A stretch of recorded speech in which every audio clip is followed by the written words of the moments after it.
Thank you all for coming. My name's Thomas DeMello. I'm the gallery director for Bread and Salt Gallery here. I'm so excited to have not only Tatiana here, but also Elizabeth. I was able to work with Elizabeth many years ago at MCASD, and we've had you bring shows here, like show about touching. I can't remember what year that was, but many years ago now.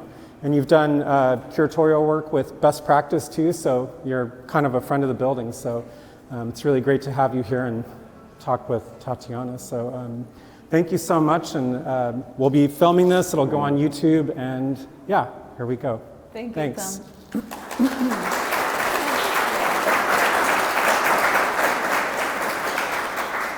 Okay, is this mic loud enough? Can you all hear me? Okay. I'm so delighted to be here with one of my favorite people in the entire world, one of the best artists we have in San Diego, and to talk about this beautiful work. So I thought that a good place to start would be talking about the idea of crypt time. I thought that perhaps not everyone in the audience would be familiar with this term, so to give you just a little bit of background, this term reclaims the word cripple, which has historically been used, of course, as a slur for disabled people. But crypt time uses it to refer to how people with disabilities often experience time in a way that is non-linear and doesn't really align with how our broader culture understands time. So scholar Alison Kafer coined the term in 2013, and she wrote, "Rather than bend disabled bodies and minds to meet the clock, crypt time bends the clock to meet disabled bodies and minds." So for example, I have a chronic illness that affects how my body produces energy at a mitochondrial level. So if I'm having a flare, if I want to go to an event that's going to last an hour, I might have to rest for an hour beforehand and then rest for 3 hours after. So what is a 1-hour event for able-bodied people, for me, is a 5-hour event. Or for people who, the way the world is built makes it inaccessible for their disability, oftentimes they run late for things, so they run on crypt time. Or for people who have, particular types of illnesses, they may sort of lose time, lose a day, a week, a month, years to overwhelmingly impairing symptoms. So Tatiana and I actually became friends because of crypt time. So Tatiana, will you tell us about your experience of crypt time and how it factors into your work? Yes, thank you. And I just want to say thank you for sharing your story, just like I am with this exhibition. My experience with crypt time, I'm going to mix it between my personal experience and how it came into being consciously expressed in my work. First, in our personal experience, with my daughter's diagnosis of Angelman syndrome, it's a rare genetic disorder, I actually received that news when I got here 8 years ago to do a residency program. First day I came in with all my materials with a very specific plan, and I got the phone call confirming the diagnosis. And that was my first, I realized, experience of understanding that time will be different than what I've grown up thinking it was, of a linear, socially constructed time, or even of what we consider a lifetime and how that should be, right? Expectations of what a life, of a meaningful life should be. Immediately, of course, I knew that that was completely wrong, and how ableist I had grown up in my society. But it was a very dramatic moment because it was so illogical. I understood the expression of the world turning upside down. And I started immediately working on the walls with charcoal. We're best practices now, actually. And that's the first time I thought that I needed to consider this feeling of this question of what is time, because a moment ago, my daughter was just a girl, and now she has a label. And now she'll live with this label that will, sadly, because we're so ableist in our society in most of the world, will be defined by that label and not by just a girl. So what happened in that second? How did reality become so dramatically different? How did time transform how I see everything differently now? And I envisioned, I had just flown to Mexico, and I envisioned the memory of seeing this blanket of clouds. We were flying down to land, and it was the perfect feeling, this vertigo, and yet this lightness of what time is, this moment of feeling like it's so light because life is so fragile, and yet you feel like you don't fly, you're not a cloud, and you feel this weight and this gravity of this danger that you don't even know of. You don't know what's underneath the cloud. So that's where my investigation of time in general came from. I wasn't aware I was exploring crypt time. I didn't know crypt time existed. I was just entering into this world of advocacy and everything that it means to caregive someone with a complex disability who is non-speaking and intellectually disabled. So that's where it began. So there are many important moments throughout these 8 years since then of my process in my work. The second very important moment was when our daughter, my husband's here, our daughter walked. They told us she might never walk. And understanding, before that, everything was in a stroller. So our time, our lived time as a family, was our speed of walking, our speed of transitioning her. When she began to walk with a walker, we realized, we have to modify ourselves to go to her rhythm and go to her pace. So we started learning. That's crypt time without the name of it. We didn't understand that, but we were organically learning. And as a family, because it expanded beyond us, because we're very lucky to have a system of support, everyone started learning that not getting to school on time mattered. It really didn't matter. You know, she has very extreme difficulty sleeping, so if we all were exhausted one day, slept 1 hour in 24 hours, it was okay to not do something and not get to places and cancel things. So that was our second, more intimate experience of bringing crypt time into our own lives and realizing it was actually a much healthier way to live, a more human way to understand time, a more subjective way. And the third one was when I met you in the Athenaeum. I had a solo show there on time, but I was exploring it through astrophysics. I became very obsessed with understanding time as it is understood in science, because it's not what we live every day. Our social construction of time is so rigid.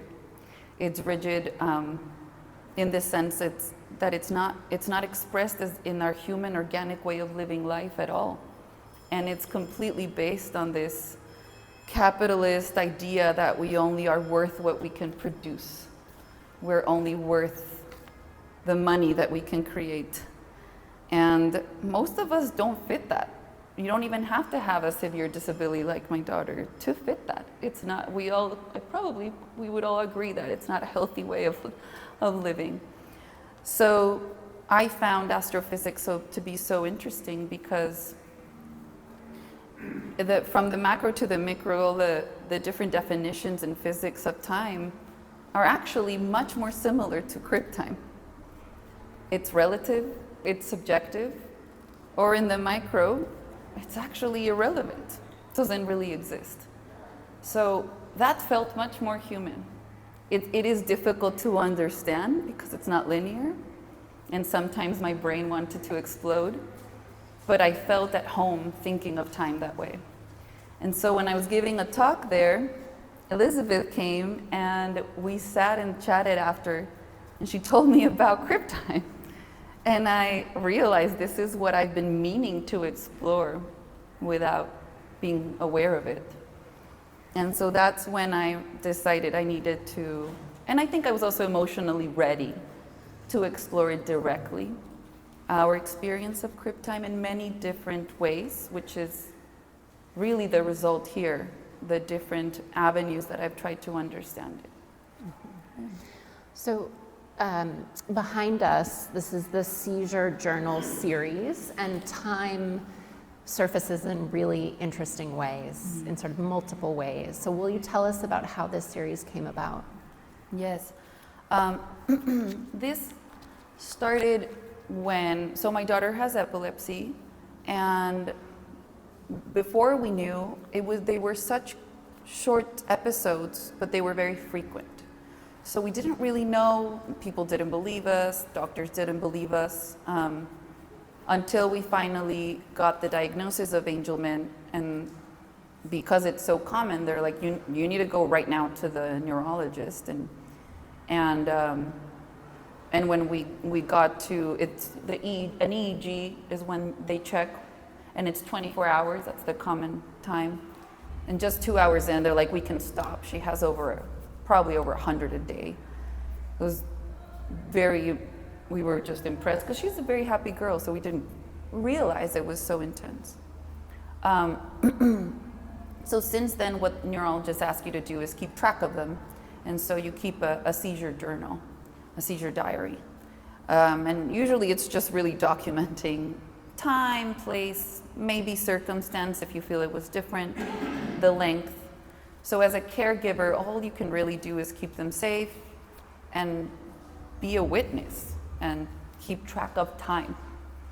And given my obsession with time, this was always this very strange experience for me, as I had to we had to bear witness. And she's been doing great. But last year we had a month where we had a breakthrough seizures. It was a very difficult month. And I started having to document even more and more. And I started writing about my own, as a diary, my own experiences of it, just feelings and thoughts. And I realized I felt I needed to explore that in my work. I wasn't sure how. I like science. I kept going back to the science of it. I started speaking a lot to her neurologist about how they understand what happens in the nervous system and how do people understand it and feel it, because she couldn't tell us. She's non-speaking. I wanted to know what she lived through to understand a little bit. So I started researching a lot of the people's interviews about it or documentation. And from that, I tried to compile a narrative for me that helped me understand. And so that was the original interest. But how the actual work came, I honestly just found a stack of these pieces of paper in my studio. I don't know how they got there. And I loved the format because it looks like a note-taking format, and it reminded me of that documentation, and I knew, okay, this is what it's going to be about. But from there, it was a very organic and intuitive process. I did not plan this series at all. I just knew I wanted to work with the concept of time during an epilepsy seizure. Many people describe losing time, losing awareness, even being confused of just for a few minutes or an hour of who they are or who's with them. So it's a moment where truly your understanding of time is created in your brain and your neurons. So suddenly that disconnects. And I found that so strange. And so I wanted to try and explore that, I knew I wasn't going to be able to understand it or give an answer to it, but explore it in drawing, what that was. So I began writing some of the documentation from my own the seizure journal, the seizure diary, and then I just started drawing with different materials, inks and charcoal, water with charcoal, watercolor, what else did I use? Acrylic, pigment, powdered pigment, just kind of everything. I made many, many more. So it was a very intense, very quick process. I also tried to work quickly because, again, I was trying to think of what a seizure is, this discharge of energy, and how quickly that occurs, how impossible it is to capture that instant of change from being regulated nervous system to not. And so I also tried to do that in my own process, to be as quick and not thinking and impulsive as I could be. Yeah. So Crip Time, it also ties into the title of the show and the title of a work that's right now kind of hidden back behind here with the chair lying on its side. And so the title for both is Noncompliant. And non-compliant is a term that if you are able-bodied and neurotypical, you might not have encountered before, but like if you know, you know.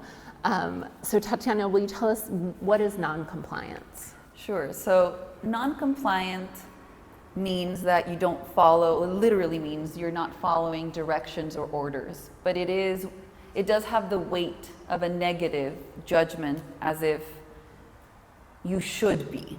It's the implication that you should have followed something and you should have obeyed. And it's used very frequently in education settings or medical settings. Not everywhere. For example, at her school today, it is no longer used, thankfully. And even in some doctors don't. Thankfully, her doctors came to the show and they promised never to use it again. I don't think it's always used with bad intentions at all, but sadly that's what happens with ableism. It's so ingrained, we don't realize how profound the impact can have of a word. Non-compliance, when you use it with a child who's intellectually disabled and cannot speak, and is 7 years old and had a tantrum, it implies she didn't follow directions because she was bad. And maybe she just had an itch in her throat and needed a drink of water. Or really didn't want to go to recess because she was tired. And having the adults that are caring for this individual understand that it's very easy to support someone if they just offer options, or if they vocalize what is happening. Hey, I see you having trouble transitioning. Do you want to stay? Giving these options, treating people with dignity. It comes down to a very simple thing, just dignity, of understanding that someone's worth is equal.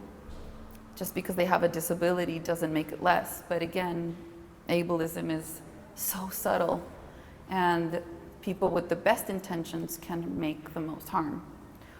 So we've encountered this word for many years in different settings, and we've fought against it. And we've also had many people that have supported us in education and in medicine as well, that understand why we don't like it. So alternatives would be difficult time transitioning. We offered some options, and this was what helped. Those notes, usually these are written in notes, those notes for the next doctor will be more useful than just saying non-compliant. The doctor receives the non-compliant note, they'll think, oh, difficult patient. Instead, they receive the other one, and they'll, oh, I'll be prepared, I'll have bubbles in the, or offer something else. Just time, maybe offer time. So that's non-compliant, but for me, non-compliance has become something we not only honor at home with our daughter, but we promote it. I want her to say no. She has the right to say no. We all do. And we really strip that when we caregive people with either disabilities or chronic illness. And sometimes people think that it's because it's for their best, but everyone has the right to say no, or wait a second, or give me a minute. So we promote noncompliance, in an appropriate way, of course, but we do. And I think it's a term, just like with Crip Time, we took back Crip. I think we should take back noncompliance and honor it and use it, because it's only thanks to the rebelliousness of people with disabilities that have been able to use their voice that we have the Disabilities Act. It was thanks to their noncompliance. So I think it's something beautiful in this disability community that should be celebrated and take it back, and we need more noncompliance. We need more rebelliousness to keep taking up space that is deserved. So that's where it comes from, but should I talk about the chair? Sure, okay. yeah. So connecting it to the chair, the chair has two elements. One, there's a personal experience to that specific chair coming from the school that she's in, which is a beautiful school. We had one difficult year, and that year, that chair was used to sit her on, and it's a long story, but I really didn't like that chair. So I wanted to take that chair and do something, and the school said, please take it, bad juju. So I took the chair, and it sat in my studio for a while, for over a year. And I tried many things with it until I realized that chair is very tired. And that chair needs to be non-compliant, because it's still a chair and it still has worth, even if it needs a rest. So I just laid it down.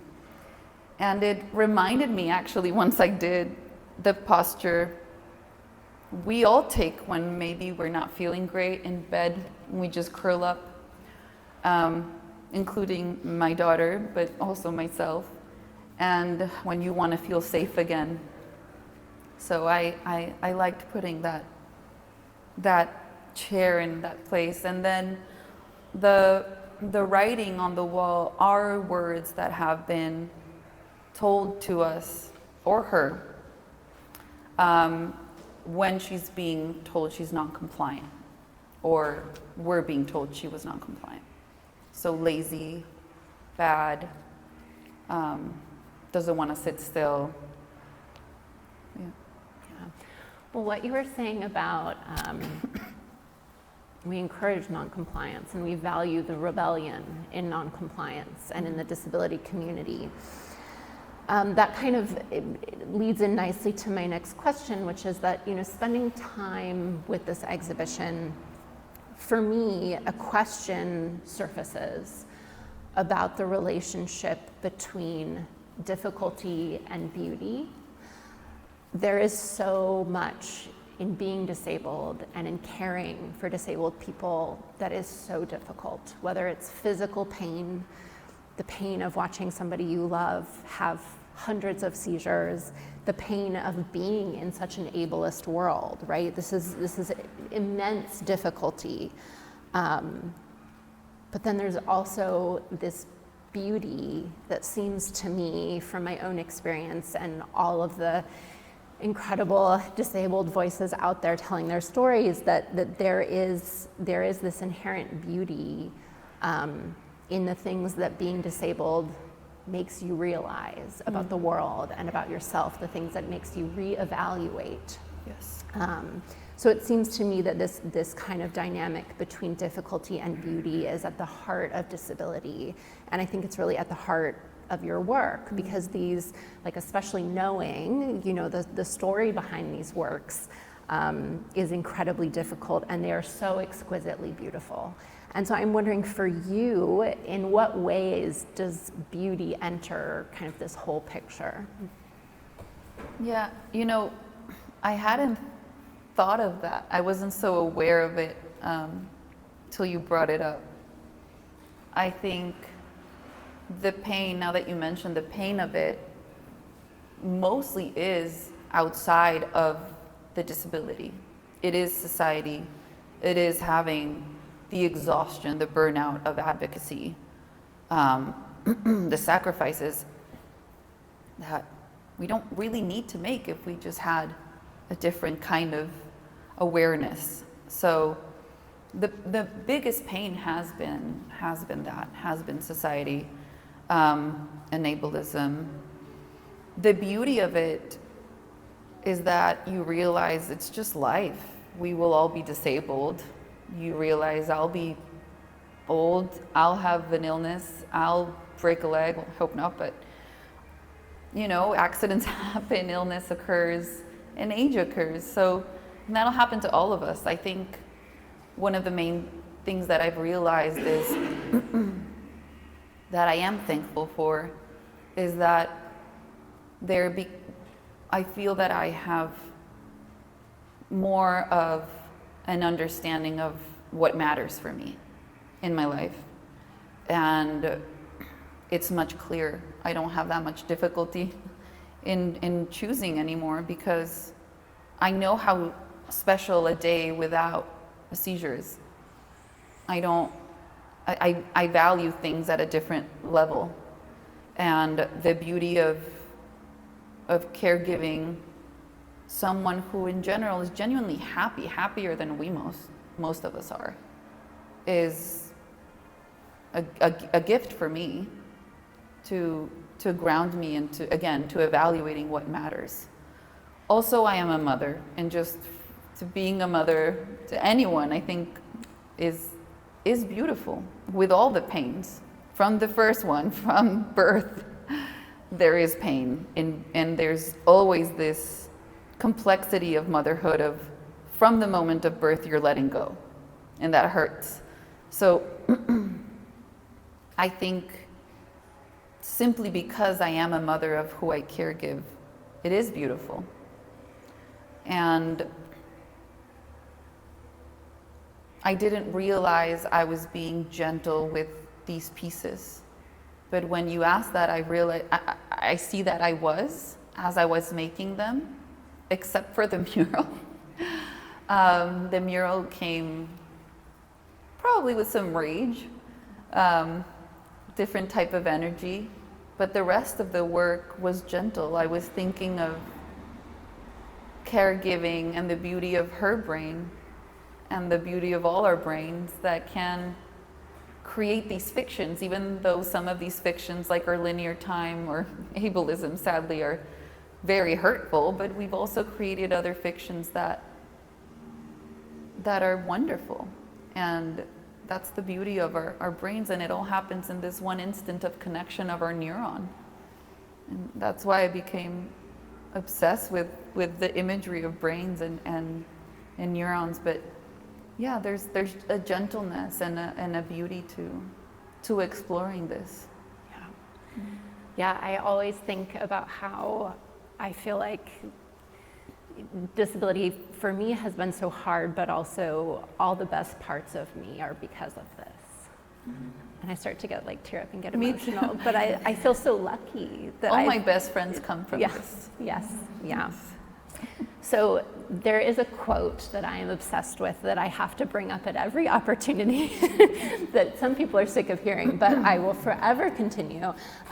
It's from Maurice Merleau-Ponty, who was a philosopher, one of the pioneers of the school of phenomenology in the mid-20th century.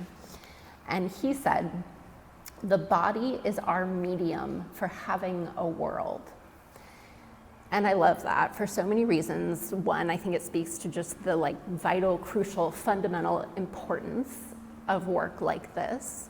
But he uses that term medium, and that's the term we use to talk about artistic material, right? And so it makes me think about how living in a body and caring for bodies is a kind of creative practice, is a kind of artistic practice.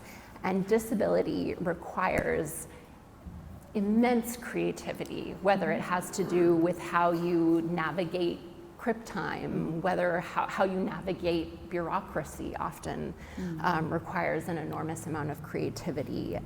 But so I see this kind of parallel between an artistic practice and the practice of living in bodies. And yeah, does that resonate for you? Yeah, no, completely. And that's exactly what this work has been.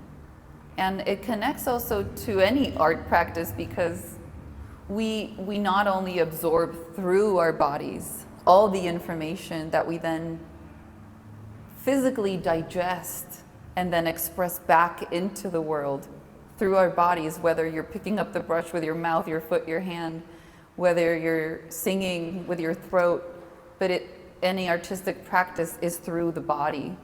And so, but it was digested first within it. So it's not only, it's the medium in so many ways. So absolutely. And I think this is, in this show, I explored it through different ways as well. And from the mural and how that's physically all of my body involved in it, that medium gets everywhere too, inside my body. To working very small and concentrated and working. When you work small, you're sitting and it becomes more of just your hands and your brain moving. When you're standing, it's your whole body moving. When I was working with the chair, it was more intuitive, it was more internal.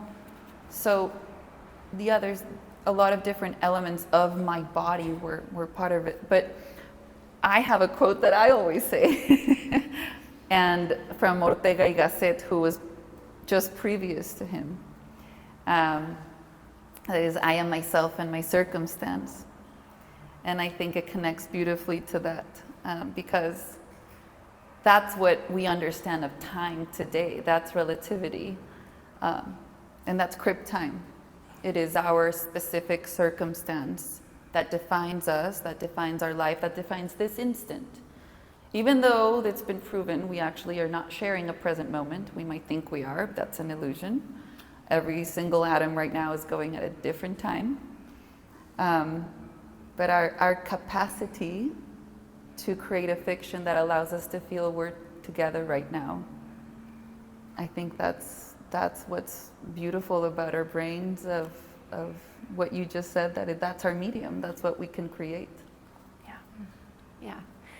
And just how lucky are we to be together and to have Alina and to have you and have this work. Yeah. Thank you. Those are the questions I have for you, Tatiana. I was going to say, Yes.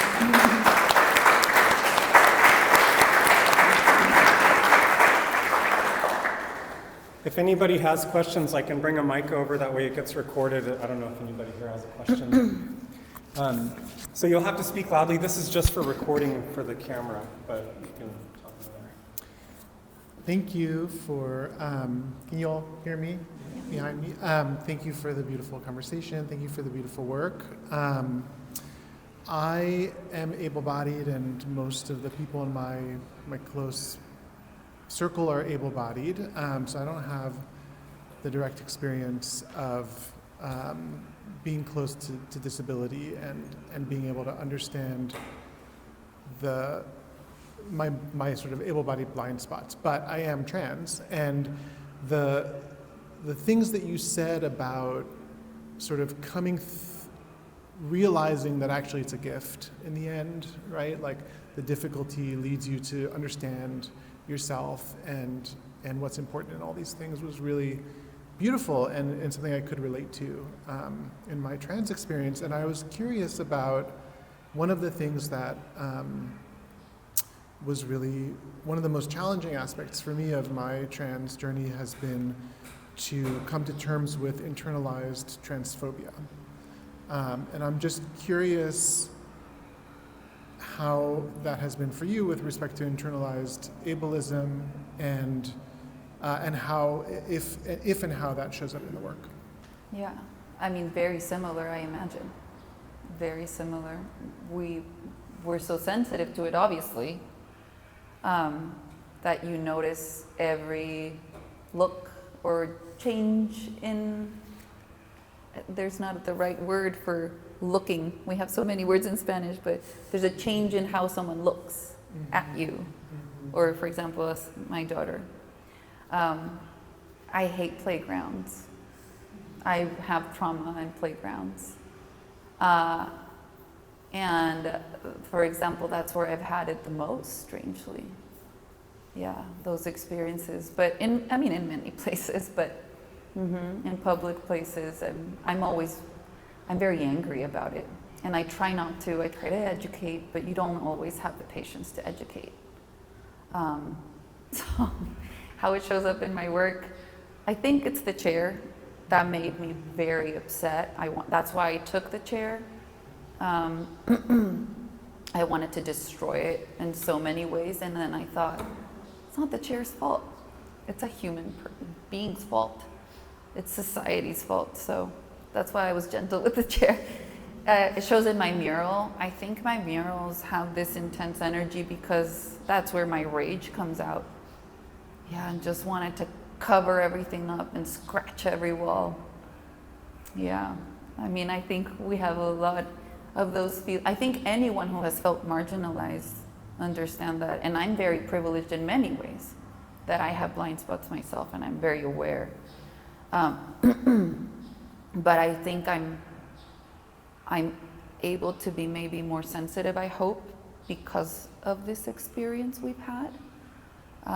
And also because when you're an advocate for disabilities, and more than in any other place, you know that inclusion is for all or not at all, which a good friend here told me once. And that's very true. That is crip time, actually. Disability is the most inclusive of any. And I think when you hear people that have a disability and aren't trans, or have a disability and are Black, there is this even more complex and difficult realm. And we're privileged in that way. So, but I know that there's, yeah. I don't know if that was even an answer. Well, and I think to speak to a little bit more to the kind of like internalized aspect of it, I think I can say for me that internalized, it's a daily battle still. But I think making art and writing about disability is my primary tool for combating that and dissolving that and dealing with that. And I think I've talked to so many people who are disabled artists who it's to communicate to the world, making art is to communicate to the world, but it's like even more so to communicate to yourself and sort of wrestle with like reminding yourself, okay, what, again, today, I did this yesterday, but again today, what are my values? What is important to me? What is my framework for thinking about this? So I have seen for so many people art be the most powerful tool in our toolkit. Yeah. Thank you. Yeah. Any more questions? Let's give you the microphone so we can capture. Thank you both for this conversation and for the insights that you're sharing with us. I want to get back to the drawings. I would love to get you back to the drawings, and maybe both of you. You have, I think, 22 drawings behind you right there. And they're a chronicle, in a sense, a chronicle or a journal. But I would love for you to maybe talk about the evolution of those drawings, how the images, the colors, the forms, the textures informed each other. But also talk about how rage, disappointment, joy, love, anxieties informed these drawings. Yeah. Oof. All of that informed the drawings.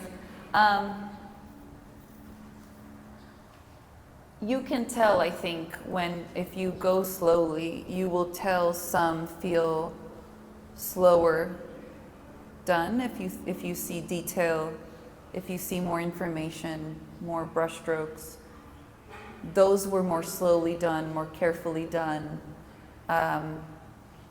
more lovingly done. And I think there's other ones that I think they're visible. They're more impulsively done with more of that sense of, not necessarily anger in these. I don't think I felt that with these. I think I was feeling a sense of frustration or confusion with the situation of epilepsy, not understanding her, not being able to help. That the experience as a witness or a caregiver when you're present with someone having a seizure, it's such a strange experience. You can't do anything but keep track of time so that you know whether you need to call the ER, administer medication. That's all you can do. And time breaks. Doesn't stop. It just stops making sense. So it keeps going. You're aware because you're looking at it, but it doesn't make sense that it can keep going. So it breaks. I honestly feel sometimes I've witnessed family members passing away and dying, and I've been with them, and there's a little resemblance to that feeling of the irrational, like how is this happening? This person was just here, we were playing, and then this happened. So there's a little bit of that feeling of that we're not able to understand, just like I feel about time. I can't understand it, I might never understand it. I actually wrote a little something that fits to that, so if I can read that. I wasn't sure if I was gonna read it, but I think I will. It's just a little paragraph. The more I explore time as a whole, the more I see its flexibility, the more comfortable I become with the vertigo of its impossibility. I have become at home with the utter failure of trying to capture it in a line, in a drop of ink on paper. My brain presses against my skull as if it knows I shouldn't know, I should never know. Maybe I would do nothing if I knew. Maybe I need to keep searching, stay in the path that all others lead to, of questioning what is time, my time, her time, our time. What other thing drives us as humans, as animals, more than the fear of our deaths, of our own endings? We've constructed a world that keeps that fear at bay by distractions, fictions, justifications for separating ourselves from anyone who reminds us of our own frail bodies. Crib time allows us to remember that it's all right. Death is part of the path. We will all live disability, illness, and pain, just as we live birth, life, and love. So it actually connects, because that's exactly what I've felt in everything. I felt both things, the extremes of life, while I was making these. I felt the beauty of it that we talked about. I felt the pain of it. And the confrontation, again, that disability forces us to have, which is our fear of death, right? Eventually, that's what it comes down to. Mm-hmm. Thank you for the question. Any other questions? May I just also acknowledge Jose, because you've been Yes. like the part of the journey, and you've seen these drawings grow, and you've seen Tatiana grow, and you've been shaped by it. So I almost wish that you're up there too. Yes, my partner in crime and everything in between. Well, if there's no more questions, thank you so much. We're going to be putting this on YouTube if anybody wants to go and watch it. But, Thank you.